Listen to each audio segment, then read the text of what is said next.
Bonjour à toutes et à tous, on m'appelle Steven et avant de commencer cette vidéo, je vais quand même lâcher un gros rip à ce personnage incroyable. Nous allons revenir donc sur l'épisode 3 de House of the Dragon qui dure 1 heure. On se situe dans cet épisode des années après l'épisode 2, on n'a pas plus de confirmation. C'est donc Rhaenyra qui dit « ça fait des années que j'ai pas vu Daemon ». Donc on en conclut que ça fait des années que cet épisode est passé. Un épisode, écoutez, voilà, j'ai vu beaucoup de retours, je vais pas vous le cacher, plutôt négatif dans le sens où c'est vrai que je pense le plus jeune public et même peut-être les gens qui ont regardé ça du coin de l'œil et peut-être certains d'entre vous aussi ont trouvé cet épisode assez lent, sans trop d'intérêt. Et franchement, c'est un épisode qui est ultra important. Il va poser plein de choses sur les personnages, sur la géopolitique. On commence aussi à voir, on l'avait déjà eu dans le précédent épisode, mais certains jeux entre les familles, voilà, ouais, tu veux me marier à telle personne pour renforcer ma famille, etc. Là, c'est quelque chose qui est, je trouve, plus présent aussi dans cet épisode. Mais par contre, un épisode qui s'ouvre, qui sait séduire son public, en fait, dès les premières minutes. Oui. Nous avons une scène de dragon, je suis désolé, objectivement, qui est incroyable. Voilà, tout est là, la mise en scène, le dragon, Matt Smith. Donc, au final, t'es content. Sauf que cet épisode, il va se centrer sur, plus ou moins, la place de Rhaenyra sur le trône, sur aussi l'univers, dans sa famille, dans son royaume, etc. J'ai pas mis cette petite image à droite de manière anodine, hein. C'est vraiment ce mec, il est apparu genre 30 secondes à droite là, à l'écran, et toutes les têtes qu'il a, c'est des têtes de pervers, vraiment. Donc il fallait absolument que je vous le montre. Et un épisode aussi qui va développer donc ce passage de Rhaenyra par le biais de l'élément perturbateur, mesdames et messieurs les dos, Aegon. Donc, qui va bien grandir, qui va bien foutre le boxon, on va dire, puisque ça y est, il a déjà commencé. La question se pose déjà un petit peu aussi.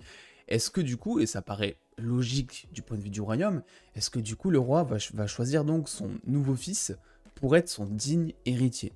Et voilà, et c'est là où tout cet épisode va tourner autour un petit peu du doute du roi, certains regrets qu'il peut avoir notamment, Rhaenyra qui s'inquiète aussi pour son poste, et même pas pour son poste, parce qu'en fait, je pense que Rhaenyra s'en fout totalement, en fait, d'être reine. Elle veut juste, en fait, de l'attention, elle veut juste être respectée pour ce qu'elle est, entre guillemets, et là, en fait, Aegon, c'est clairement une menace à ce qu'elle est depuis le départ, à ce que son père aussi lui a promis en tant qu'héritière, etc. Donc je pense que c'est de là que cette jalousie découle en fait, parce que, en fait, on le sait, elle avait dit dans le précédent épisode, elle avait dit avec une certaine d'ailleurs maturité alors qu'elle avait que 16 ans, et d'ailleurs maintenant elle en a 18, parce qu'ils n'arrêtent pas de dire qu'elle est majeure, donc je suppose, je suis en train de réfléchir que cet épisode se passe 2 ans après l'épisode 2, je crois qu'on a la réponse, mais elle avait 16 ans et elle disait déjà, écoute, tu peux te marier à Alicent, enfin tu peux te marier à n'importe qui, je sais que c'est ton job de roi, entre guillemets, de faire ça, de reconstruire une famille, etc. Elle le comprend. Le vivre, on le voit, c'est totalement autre chose. Elle est dégoûtée, surtout que c'est sa meilleure pote qui est devenue reine, quoi. Ça a brisé une amitié, ça brise une amitié, ce genre de choses. Et surtout que, derrière, t'as la main du roi qui fait encore des siennes. Alors, il est pas si présent que ça dans cet épisode, mais il dit quand même un truc, mais que je trouve aberrant, oui et non, mais qui en même temps paraît logique en fait dans l'univers de Game of Thrones, c'est le fait de marier Rhaenyra à son demi-frère. Et tu sais, le plus fou dans cette logique, c'est que quand il le dit, t'es à demi choqué parce que il apporte une certaine... Même lui, il arrive à te convaincre en fait en tant que spectateur. Tu te dis, c'est pas con quand même cette histoire. Voilà, c'est toléré à l'époque et tout. C'est, tu sais, en termes de puissance et tout, tu te dis, c'est pas con, vraiment, ça contente tout le monde. Pas con. Pas con la main du roi. Je pense que du coup, il va essayer de mettre ça en œuvre parce que la main du roi, on le sent venir depuis un moment, depuis certainement l'épisode 2 maintenant. C'est un mec qui en a sous la manche. Voilà, on va pas se le cacher, c'est notre petit nouveau Littlefinger de House of the Dragon. Et je pense que Rhaenyra ne va pas se laisser faire parce que, ça y est, elle a l'autorisation de la part de son père de choisir son mari. Et ça, c'est une aubaine et c'est du jamais vu un petit peu presque dans Game of Thrones, j'ai envie de dire. Parce que, et là, on va commencer un petit peu à théoriser, je pense, et dites-moi en commentaire, sans spoiler, même si vous avez lu les livres, ne me spoilez pas, est-ce qu'elle n'irait pas se marier, ou essayer de se marier en tout cas, avec donc le chevalier qui lui a promis garde et vie, en fait, tout simplement. On sent que, voilà, on sent que ça pourrait être le parti idéal parce que c'est vraiment le parti qui est à l'opposé des idéologies du royaume, en fait. Voilà, c'est un mec qui vient de tout en bas. Si elle se marie avec de suite, ça va donner aussi une mauvaise image, je pense, de la couronne dans un sens. Donc, il va y avoir un autre genre de truc à la Daemon, tu sais, l'espèce de personnage, en fait, qui va au contre-pied de ce qu'on lui propose, finalement, juste limite pour faire chier les gens.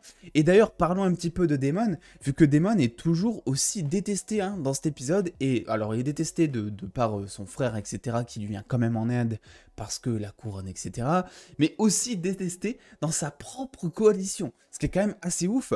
Alors, Daemon qui a le droit quand même à des scènes qui sont badass, et je pense que pour ce qu'il a fait à la fin de l'épisode, le fait que il pète un plomb et qu'il aille lui-même servir d'appât, etc., bon, assez prévisible pour le coup, mais je pense qu'il va être respecté pour ça. C'est lui qui a littéralement sauvé la guerre. Et d'ailleurs, je sais pas, dites-moi en commentaire, mais on sait que le roi donc a envoyé, je crois, 2000 hommes ou 2000 navires, je sais plus exactement. On est d'accord que il n'a pas eu le temps, enfin les troupes n'ont pas eu le temps d'arriver à ce moment-là. Donc ça veut dire que Daemon, il a fait ça aussi pour en gros dire plutôt crever que de me faire aider par mon frère, c'est soit on y va et je gagne, soit je crève et on perd, quoi, tu vois. Donc je pense que c'est vraiment dans cette logique qu'il a fait ça. Et encore une fois, bah, Daemon, moi je trouve, c'est mon personnage favori. Et Rhaenyra, je suis désolé, je vois plein de monde qui l'adule. Je ne l'aime pas, je ne l'aime pas, voilà. Alors, elle a des trucs qui se montrent attachants, etc. Mais pour moi, et je le redis, même si certains sont pas d'accord avec moi dans la dernière critique, pour moi, c'est une Daenerys. Il n'y a rien de changeant. Mais vraiment, dites-moi où est-ce que ça change. Vraiment de manière objective, dites-moi, la femme donc... Alors, la seule différence, c'est vraiment que Daenerys partait vraiment de tout en bas, là où Rhaenyra, finalement, elle est née un petit peu avec une cuillère dans la bouche, quoi, tu vois. Elle est née avec une cuillère d'argent dans la bouche, voilà. Donc, son origin story est un petit peu différente, mais sinon, c'est exactement le même procédé. C'est la femme qui est promise à faire certaines choses à cause de cette pression sociale et qui ne veut pas et qui va assouvir ses devoirs, son pouvoir, etc. et qui va contrer les hommes, etc. C'est vraiment typiquement la même chose selon moi, vraiment. C'est pour ça que Rhaenyra, franchement, je trouve aucun intérêt pour l'instant en son personnage, parce que je trouve que tout ce qu'elle fait, on l'a déjà vu, et on l'a déjà vu en plus de manière... Enfin, je sais pas si c'était parce que c'était la première fois qu'on le voyait avec Daenerys, mais avec Daenerys, j'avais l'impression que c'était vachement mieux, en fait. Donc là, Rhaenyra, tout ce que je me dis, c'est que c'est un peu une gosse pourri gâtée qui fait la gueule tout le temps. Vraiment, je me dis ça. Je la comprends dans un sens, parce que elle n'est pas respectée comme elle aimerait, en fait.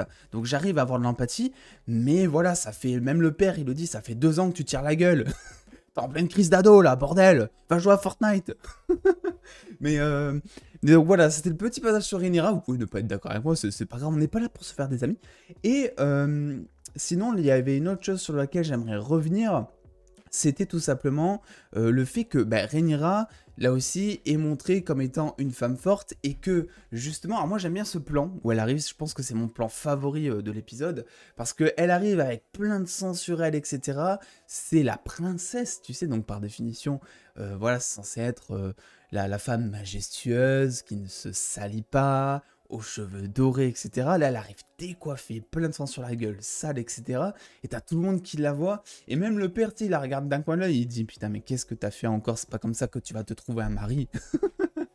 Donc, j'aime bien cette image de Rhaenyra. J'aime vraiment cette image de Rhaenyra. Dommage que bon, dommage en fait, finalement, j'ai envie de dire que finalement, ils vont essayer de la marier à son demi-frère parce que je suis sûr que c'est ce qui va se passer. Aegon, ça va être un bordel cette histoire, vraiment. Et pour finir, j'aimerais revenir vraiment sur le point négatif de l'épisode. Alors, très bon épisode, hein, pour le coup. Moi, je me suis... Enfin, j'ai pas vu passer le temps, sauf un petit peu à la fin. Pendant la bataille finale, justement, ce qui est assez bizarre, parce que les scènes de dialogue, pas d'ennui. La scène finale, j'ai trouvé un petit peu longue, pour être honnête.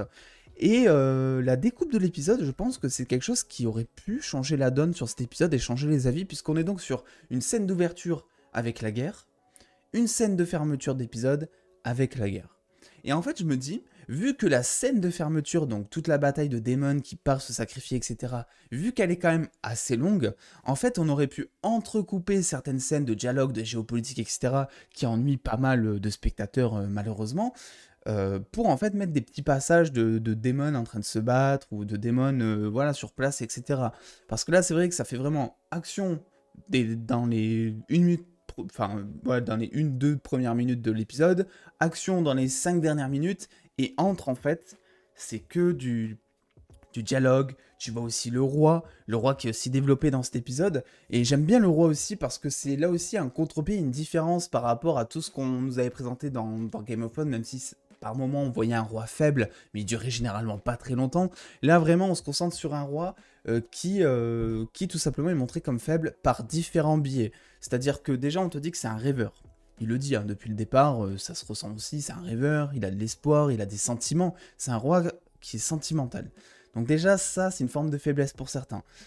Ensuite, c'est vrai qu'il y a tout le côté avec Daemon, où Daemon commence un petit peu à déséquilibrer le royaume, le roi est obligé de lui envoyer des troupes, etc. Ce qu'il a aussi peut-être vu comme une marque de faiblesse par certains. Il y a toute cette histoire aussi où il a perdu sa femme, où il doit choisir un héritier. L'héritier actuel, c'est toujours une femme, chose qui va, comme le dit la main du roi, à l'inverse des rois divines, des lois divines, un petit peu de ce qui est instauré dans le royaume depuis pas mal de temps. Et là, dernièrement, on te le montre, alors je sais pas si c'est parce qu'il est éméché, parce qu'en plus on te le montre totalement bourré, donc ça aussi, bon, tu me diras, pour un roi, tous les rois sont totalement bourrés, non, je crois, donc c'est peut-être pas une marque de faiblesse, mais pendant qu'il chasse, voilà, je veux dire, le cerf est immobile, il arrive même pas à l'achever en un coup, tu vois, si ça avait été le roi Stark, il aurait mis un coup d'épée terminé, tu vois, là, c'est un roi puissant. Donc, et je pense que... Et en plus, il a perdu 2 doigts, je sais pas si vous avez vu, alors j'ai pas le screen, mais il a vraiment perdu 2 doigts, en fait, à cause de l'infection. Donc voilà, ça fait toujours plaisir. Peut-être que cette infection va se propager. Écoutez, moi j'aime bien. Moi j'aime bien cette série. Je pense que c'était un énorme risque de lancer cette série. Et pour l'instant, je trouve que elle fonctionne vraiment plutôt pas mal. Elle arrive vraiment à bien rentrer dans la lignée de Game of Thrones, même mieux je trouve pour sa première saison. Je vous en avais parlé dans le premier épisode et c'est toujours ce que je pense. Bon, moi il y a tout ce délire, c'est vrai, avec Rhaenyra, mais c'est peut-être que personnel, je ne sais pas. Ou j'ai du mal à accrocher. Je me dis, bah frérot, rends Daenerys quoi, rends Daenerys. Mais sinon, écoutez, très bonne série. Et puis voilà, n'hésitez pas vous à me dire ce que vous en avez pensé en commentaire comme d'habitude. Est-ce que vous êtes d'accord avec moi sur Rhaenyra, Daenerys j'ai vu beaucoup de personnes crier au scandale quand j'ai dit ça dans le précédent épisode. Mais voilà, si vous avez un avis constructif, n'hésitez pas. Et puis en attendant les dos, prenez soin de vous. À la semaine prochaine pour la critique de l'épisode. À très vite pour une nouvelle vidéo. Des bisous les dos.